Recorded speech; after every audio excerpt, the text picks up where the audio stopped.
Brought to you by TechnoSpark 20 series smartphones. I'm superhuman. Kanhaiya Kumar को उत्तर पूर्वी दिल्ली से लोकसभा का टिकट दिया गया है। स्थानीय नेताओं के मन की बात और विरोध को दरकिनार करके वो भी अब राहुल गांधी के फेवरेट नेताओं की लिस्ट में शामिल हो चुके हैं। तभी तो कन्हैया कुमार को दिल्ली के अरविंदर सिंह लवली और संदीप दीक्षित जैसे नेताओं पर तरजीह देते हुए टिकट दे दिया गया। राहुल गांधी के वीटो पावर का इस्तेमाल इसे कहा जा रहा है। और जैसे कि खबरें आ रही हैं कि कन्हैया कुमार को भविष्य में कांग्रेस में महत्वपूर्ण जिम्मेदारी दिए जाने की भी जोरदार चर्चा है। भारत जोड़ो यात्राओं के दौरान कन्हैया कुमार ने राहुल गांधी पर अपनी छाप छोड़ दी है।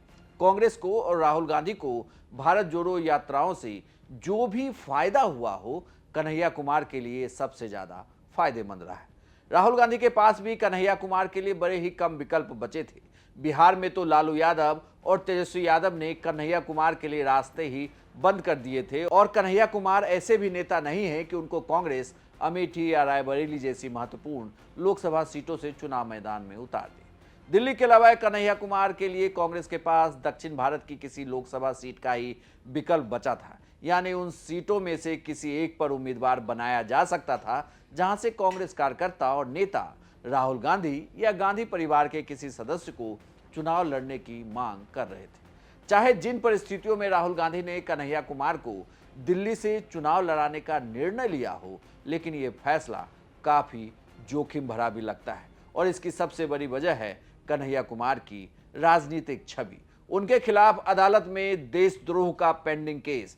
कुल मिलाकर देखा जाए तो कांग्रेस के लिए कन्हैया कुमार किसी दो धारी तलवार की तरह है, जिसे अच्छे से हैंडल किया जाए तो बड़े काम के हैं, वरना कितना नुकसान हो सकता है पहले से पैमाइश मुश्किल है।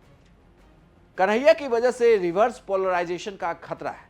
फरवरी 2016 में जेएनयू के घटना के कारण तत्कालीन छात्र संघ अध्यक्ष कन्हैया कुमार सुर्खियों में आ गए थे और देशद्रोह के आरोप में गिरफ्तार किए जाने के बाद कुछ दिन तिहाड़ जेल में भी गुजारने पड़े थे।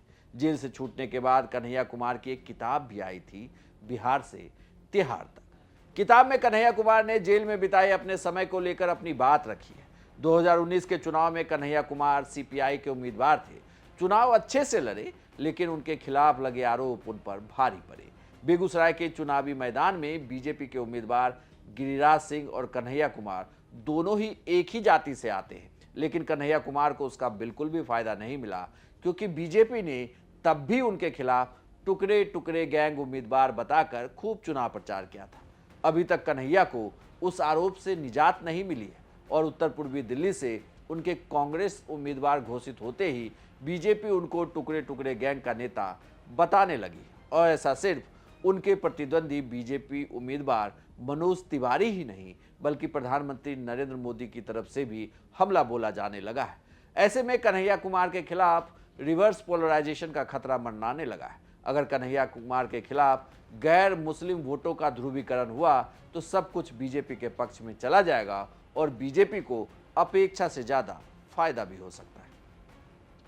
वोटों का ध्रुवीकरण तो होगा। उत्तर पूर्वी दिल्ली लोकसभा सीट पर मुस्लिम वोट का खासा प्रभाव है। 21% मुस्लिम वोटर निर्णायक भूमिका भी निभा सकते हैं, बशर्ते मुकाबला कड़ा हो जाए, यानी हार जीत का अंतर काफी कम हो तो कांग्रेस को निश्चित तौर पर फायदा मिलेगा। उत्तर पूर्वी दिल्ली के इलाकों में ही 2020 में दंगा हुआ था, जिसमें 50 से ज्यादा लोग मारे गए थे। इलाके के लोग दंगे की घटना से अब तक उबर नहीं पाए। बीजेपी की तरफ से कन्हैया कुमार को टारगेट किए जाने का फायदा उत्तर पूर्वी दिल्ली सीट पर तो मिल ही सकता है, बाकी जगह मिले और ना मिले। और ध्रुवीकरण की सूरत में यह फायदा सिर्फ कन्हैया कुमार को ही नहीं, कांग्रेस और आम आदमी पार्टी के चुनावी गठबंधन के पक्ष में भी वोट बटोर सकता है, विशेष रूप से उन इलाकों में जहां आम आदमी पार्टी का प्रभाव है।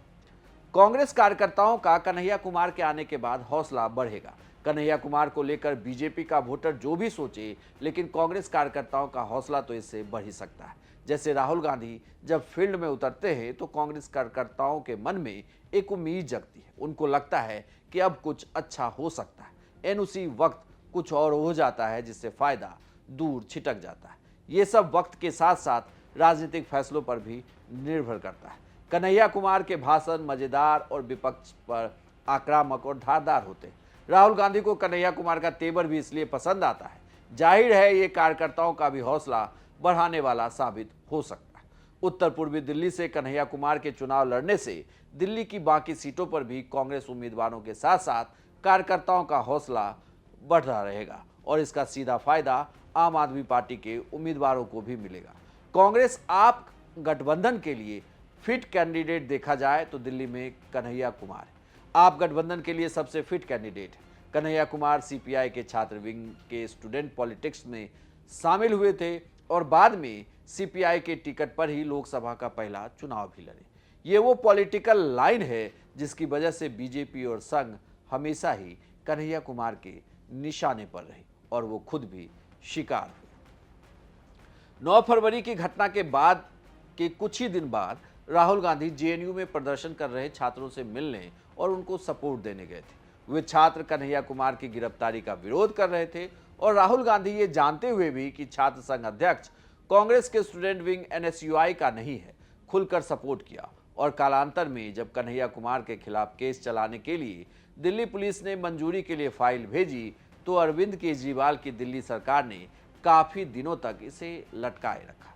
हालांकि बाद में सिफारिश भेज दी थी क्योंकि दिल्ली सरकार बीजेपी नेताओं के निशाने पर आ गई थी और काफी बवाल होने लगा था। ऐसे में कांग्रेस और आम आदमी पार्टी के गठबंधन के लिए कन्हैया कुमार की वजह से फायदा और नुकसान 50-50 है। बाकी दिल्ली वालों की मर्जी, क्या पता अरविंद केजरीवाल के जेल जाने के बाद आम आदमी पार्टी का कैंपेन जेल का जवाब वोट से कैंपेन का भी असर हो जाए और कन्हैया कुमार लोकसभा चुनाव जीत जाए। आपको यह जानकारी कैसी लगी हमें कमेंट बॉक्स में लिखकर जरूर बताइएगा और बिहार की तमाम खबरों के लिए आप देखते रहिए सिर्फ बिहार तक।